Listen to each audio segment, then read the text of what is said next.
Saudara, pesawat Smart Air yang membawa 13 orang ditembak KKB di lapangan terbang Korowai Batu, Bovendigul, Papua Selatan. Akibat insiden ini, pilot dan kopilot tewas.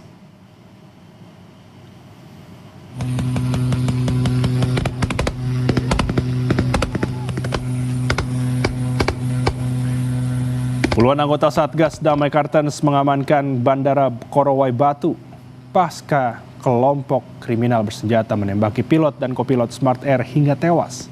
Suasana sempat mencekam hingga akhirnya rangka pesawat berhasil dievakuasi dari landasan. Anggota Satgas Damai Kartens juga mengevakuasi jasad pilot dan kopilot dari lokasi penembakan untuk dibawa ke Timika.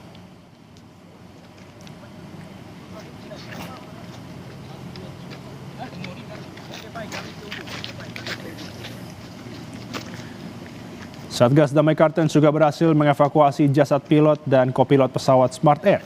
Jasad korban penembakan KKB diterbangkan ke Timika untuk proses identifikasi dan otopsi sebelum dipulangkan ke Jakarta.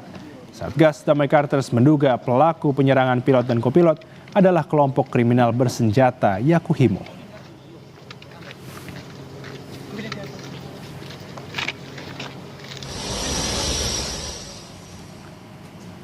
Ketakutan dengan hadirnya kelompok kriminal bersenjata, puluhan warga kampung Yaniruma bersama tenaga kesehatan dan guru memilih mengungsi ke kampung tetangga.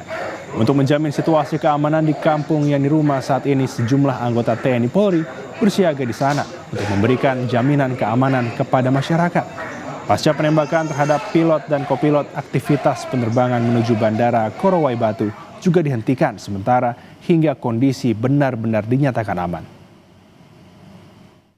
Laporan yang kami dapat tadi malam, memang ada 39 warga sipil ya yang sudah mengungsi ke arah Sengko. Penerbangan yang ada selama ini dari Bandara Tanah Merah menuju Bandara Korowai Batu itu seminggu bisa 3 kali. Namun sementara karena ada peristiwa ini, penerbangan ke Korowai Batu kita tutup untuk sementara sampai memang kita nyatakan situasi sudah benar-benar aman.